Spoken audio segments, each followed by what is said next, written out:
화를 잘 내는 사람 꼭 있죠. 목소리는 크고 말은 거칠고 내가 뭘 말해도 늘 날 이깁니다. 결국엔 또 참습니다.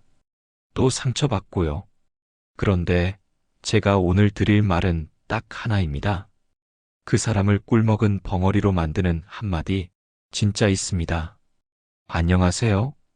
50대 이후 이야기입니다. 말로 사람을 지배하려는 사람들, 이제는 그 말에 휘둘리지 마세요. 오늘 영상에서 그 말폭탄의 심리부터 우리가 꺼내야 할 단 하나의 문장까지 다 알려드리겠습니다. 첫 번째, 그 사람은 왜 늘 화부터 낼까? 화를 내는 사람은 강한 걸까? 약한 걸까? 이 질문을 던지면 많은 분들이 강하니까 소리치는 거지, 무섭게 나가니까 기가 죽는 거야 라고 말하십니다. 겉으로 보기엔 맞는 말 같죠? 하지만 심리학은 다르게 말합니다. 이런 행동은 사실 공격적 회피의 전형적인 모습입니다. 말 그대로 공격은 방어의 다른 얼굴이라는 것이죠. 공격하는 사람은 사실 방어하고 있는 사람. 사람은 누구나 자기 약점을 들키는 걸 두려워합니다. 내가 틀릴 수도 있다는 걸 인정하는 건 생각보다 무섭고 불안한 일이죠. 그래서 어떤 사람들은 그 불안을 인정하는 대신 화를 내고 공격하는 방식으로 감정을 처리합니다. 이런 사람들의 내면에는 이런 심리가 깔려 있습니다. 내가 틀렸다는 걸 인정하고 싶지 않아. 내 감정이 무시당하는 걸 참을 수 없어. 내가 낮아 보이면 안 돼. 결국 그들은 불안을 감추기 위해 더 크고 날카로운 말로 상대를 누릅니다. 현실에서 자주 나오는 말들. 이런 말 들어보신 적 있으실 겁니다. 내가 뭐 그렇게 잘못했어? 왜 나한테 그래? 말을 왜 그렇게 해? 너 지금 싸우자는 거야? 아니, 내가 너한테 뭘 그렇게 잘못했냐고. 이런 말들은 얼핏 보면 억울함을 표현하는 것 같지만 실제로는 상대에게 책임을 넘기고 말을 막으려는 의도가 숨어 있습니다. 한쪽이 감정적으로 확 치고 들어오면 다른 쪽은 자연스럽게 움츠러들 수밖에 없습니다. 특히 시니어 세대처럼 화를 참는 게 어른답다고 배워온 사람일수록 이런 말 앞에선 쉽게 입을 다물게 되죠. 진짜 목적은 대화가 아니다. 여기서 중요한 건 그들이 화를 내는 진짜 목적은 대화를 하려는 게 아니라는 것입니다. 화를 먼저 내므로써 상대가 입을 못 열게 하고 언성을 높여서 논리보다 감정으로 밀어붙이고 말을 끊고 몰아붙이며 상대가 침묵하게 만듭니다. 즉, 대화를 멈추게 하는 게 그들의 전략인 셈입니다. 그들은 자신이 틀릴 수도 있다는 걸 알고 있습니다. 하지만 그 불안함을 숨기기 위해 내가 더 무섭고 더 강하고 더 큰 목소리를 낼 수 있어라는 메시지를 말로 던지는 거죠. 그래서 우리는 늘 지는 겁니다. 이런 사람들 앞에서 괜히 맞받아쳤다간 싸움만 더 커질 것 같고 이 사람이 이래 봬도 정은 있는 사람이니까 내가 그냥 참자. 이렇게 생각하며 우리는 또 참습니다. 그러다 보면 어느새 우리의 자존감은 깎이고 상대는 점점 더 말폭탄을 던지는데 익숙해집니다. 하지만 그 화는 진짜 나를 향한 것이 아닐 수도 있습니다. 이건 꼭 기억하셔야 합니다. 그들의 화는 자기 안의 불안, 두려움, 열등감에서 시작된 감정입니다. 말을 세게 해서 상대를 이기려는 게 아니라 스스로가 무너질까봐 미리 화로 벽을 쌓는 행동입니다. 그러니 그들의 말에 너무 상처받지 마세요. 그건 당신이 약해서가 아니라 그 사람이 자기 불안을 다루지 못해서 그런 겁니다. 두 번째, 화를 내는 사람 앞에서 우리는 왜 무너질까? 우리는 어릴 때부터 그렇게 배워왔습니다. 어른이 돼서도 욱하면 안 된다. 참는 게 이기는 거다. 가정에선 누군가는 참아야 한다. 그렇게 우리는 평생 참는 쪽, 이해하는 쪽, 져주는 쪽으로 살아왔습니다.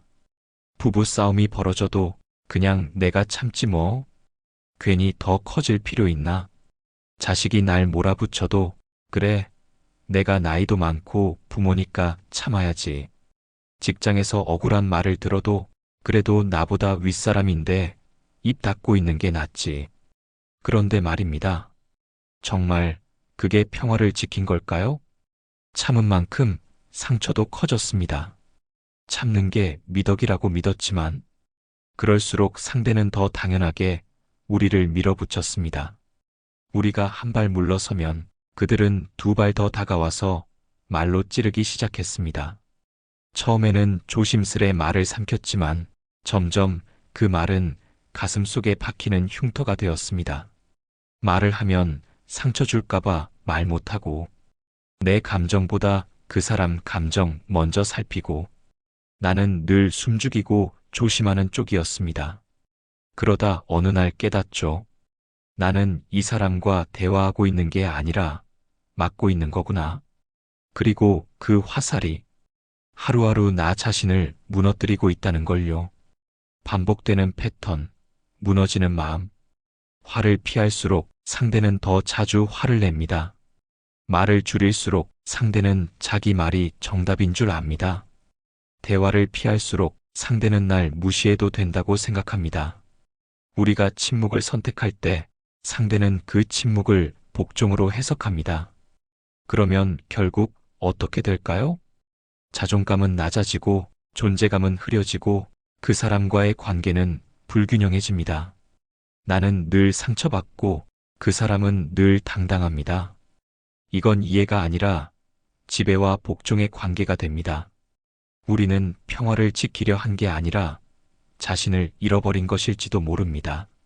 마음 한켠에선 알고 있었습니다. 이건 아닌데 왜 나만 항상 참아야 하지?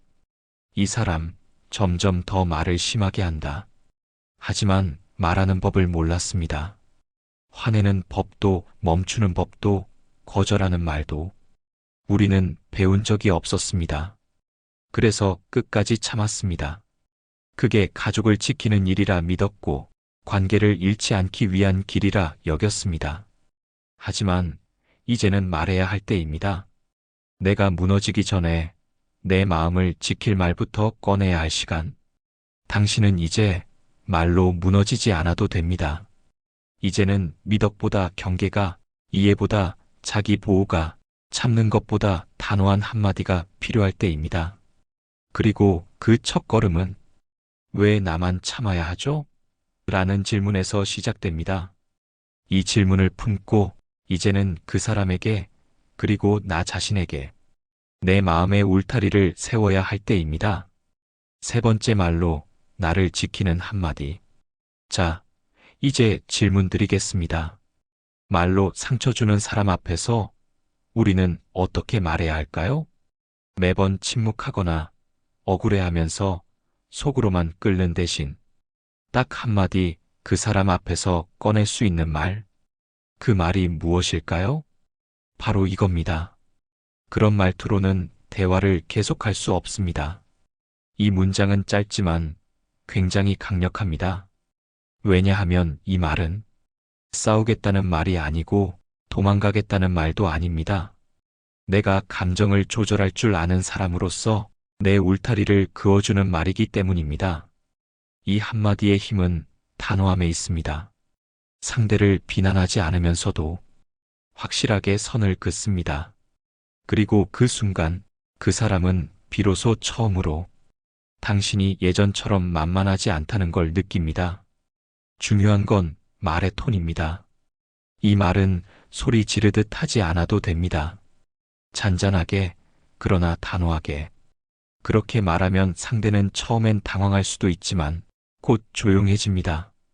왜냐하면 그 사람은 그동안 감정으로 밀어붙이기만 했지 이렇게 단단하게 선을 긋는 상대를 만나본 적이 없기 때문입니다. 구체적인 표현 예시 상황별로 이렇게 바꿔보세요. 부부 사이에서 남편이 짜증 섞인 말로 비난할 때 그래서 또 내가 잘못했다는 거야? 그런 말투로는 나도 상처받아요. 나중에 마음이 가라앉으면 다시 이야기해요. 자녀가 부모에게 감정적으로 말할 때, 엄마는 좀 가만히 좀 계세요. 진짜 피곤하게 하시네. 그렇게 말하면 난 대화하고 싶지 않아. 우리 서로 예의 지키자. 친구나 지인이 무례하게 말할 때, 넌 항상 그 모양이야. 눈치도 없고. 그런 식의 말은 기분이 나빠. 그런 농담은 하지 않았으면 좋겠어. 이런 반응이 나올 수도 있습니다. 처음엔 상대가 더 크게 반응할 수도 있습니다. 뭐라고? 그 말투가 어때서? 내가 뭐 틀린 말 했어? 어휴, 또 예민하게 구네. 하지만 그 순간 흔들리지 않는 게 중요합니다. 그 사람은 지금껏 화내면 당신이 가만히 있으리라 생각해왔기 때문이죠. 이제는 당신이 말로 나를 지키는 사람으로 변화했다는 걸 보여줘야 합니다. 왜 이 한마디가 통할까? 이 문장은 말 그대로 관계의 주도권을 되찾아오는 말입니다. 그동안은 상대가 감정으로 흐름을 지배했지만 이제는 내가 감정의 질서를 요구하는 사람으로 바뀐 겁니다. 감정적으로 윽박지르는 사람은 상대가 조용해지길 바라지 않습니다. 상대가 침묵하거나 순응하거나 무너지길 원하죠. 하지만 이 한마디는 침묵도 아니고 복종도 아니며 싸움도 아닌 단호한 중단입니다. 그래서 상대는 혼란스러워지고 자신의 방식을 돌아보게 됩니다. 이 말이 정말 통할까? 라는 두려움. 물론 쉽지 않을 수 있습니다. 처음 꺼내려다 괜히 싸움 될까봐 상대가 더 욱하면 어떡하지? 망설여질 겁니다. 하지만 잘 생각해 보세요. 당신이 지금까지 참아서 무엇이 바뀌었나요? 그 사람의 말투가 바뀌었나요? 관계가 좋아졌나요? 당신의 마음이 평온했나요? 아니죠. 변한 건 아무것도 없습니다. 그러니 이제는 당신이 변해야 할 차례입니다. 마지막으로 기억하세요. 그런 말투로는 대화할 수 없습니다. 이 말은 상대를 침묵시키기 위한 무기가 아닙니다. 나를 지키기 위한 방패입니다. 우리는 싸우기 위해 말하는 게 아닙니다.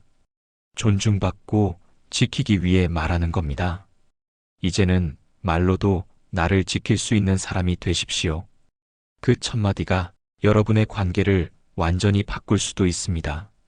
네 번째, 실전에서의 상황별 활용법 연습이 필요한 이유. 자, 이제 이렇게 생각하실 겁니다. 그래, 그 말 좋다. 그런 말투로는 대화 못하겠다고 말해야지. 그런데 막상 그 상황이 오면 입이 안 떨어집니다. 왜일까요? 그동안 우리는 화내는 사람 앞에서 늘 참는 역할만 해왔기 때문입니다. 익숙하지 않아서, 두려워서, 혹시 그 말 한마디로 관계가 더 나빠질까봐 망설이게 되죠.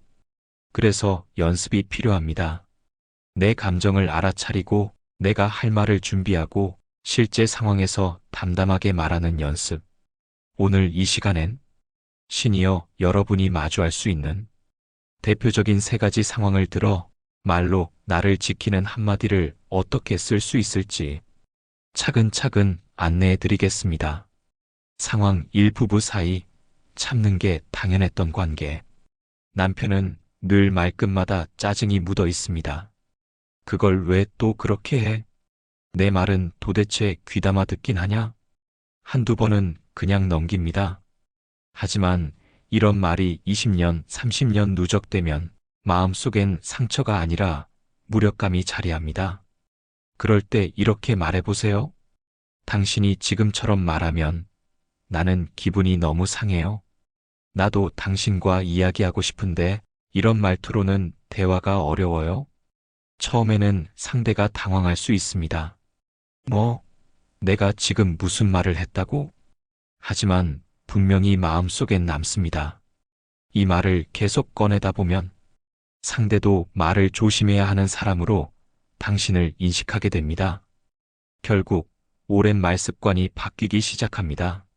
상황이 자녀와의 갈등, 존중받지 못할 때 자녀는 이제 다 컸습니다.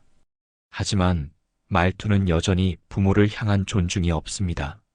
엄마가 뭘 안다고 그래요? 그냥 좀 조용히 계시면 안 돼요? 이런 말을 들을 때마다 부모로서 가슴이 찢어지는 듯 하지만 대부분 이렇게 넘깁니다. 그래, 요즘 애들은 저러니까 내가 또 뭐라고 하면 애가 안 오겠지. 하지만 그 순간 이렇게 말할 수 있다면 관계는 달라집니다. 지금 내 말투는 나를 무시하는 것처럼 들린다. 그럼 나는 더 이상 얘기하고 싶지 않다. 우리 서로 존중하면서 이야기하자. 이 말은 화를 내는 것도 아니고 자식을 비난하는 말도 아닙니다. 자신의 경계를 알리고 부모로서 품격 있게 말하는 태도입니다. 처음엔 서먹할 수 있지만 이 말을 들은 자식은 생각보다 오래 기억합니다. 아, 엄마가 이젠 예전처럼 안 참으시는구나. 그 말은 넘으면 안 되는 선이구나. 이게 바로 관계의 균형을 되찾는 순간입니다. 상황 3. 친구, 지인, 모임에서의 비꼼과 무시. 모임에 가면 늘 한 사람이 누군가를 깎아내립니다. 그리고 그 대상이 꼭 나일 때가 있죠. 넌 원래 좀 눈치가 없잖아. 아이고, 또 그런 얘기야? 좀 새로운 거 없냐? 그때 사람들 앞이라 더 말 못하고 그냥 웃으며 넘긴 적 많으시죠? 하지만 그럴수록 그 사람은 내가 말해도 이 사람은 괜찮은 줄 압니다. 다음엔 이렇게 말해보세요. 그런 말 들으면 기분이 상해요. 그냥 웃어 넘기는 줄 알겠지만 앞으로는 그런 얘기 듣고 싶지 않아요. 물론 분위기가 잠깐 싸해질 수 있습니다. 하지만 그게 나쁜 게 아닙니다. 그 잠깐의 침묵이 그 사람에겐 경고입니다. 이 사람, 선 넘으면 안 되는구나. 그 말을 꺼낸 순간부터 당신은 더 이상 무시당하는 대상이 아닌 말로 자신을 지킬 줄 아는 사람이 됩니다. 말에는 자기 방어의 기술이 필요합니다. 사람들은 무의식적으로 자기보다 말이 약한 사람을 더 쉽게 공격합니다. 그래서 말로 지켜야 합니다.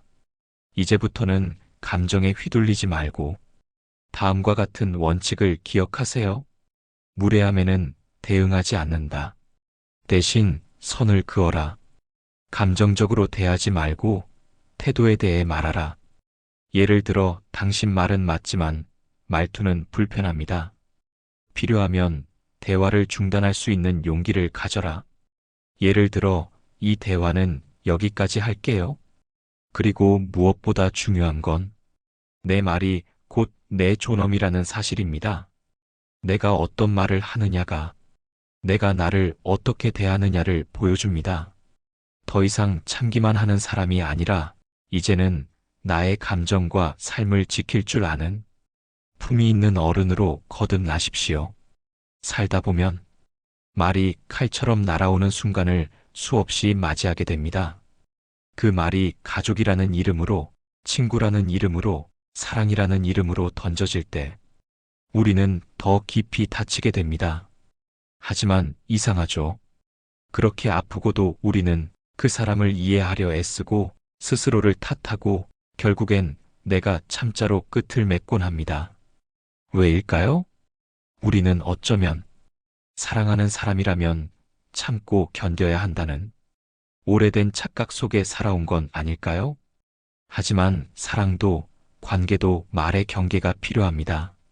사랑해서 오래 알고 지낸 사이라서 더 쉽게 상처를 주고 더 함부로 말하는 사람들이 있습니다.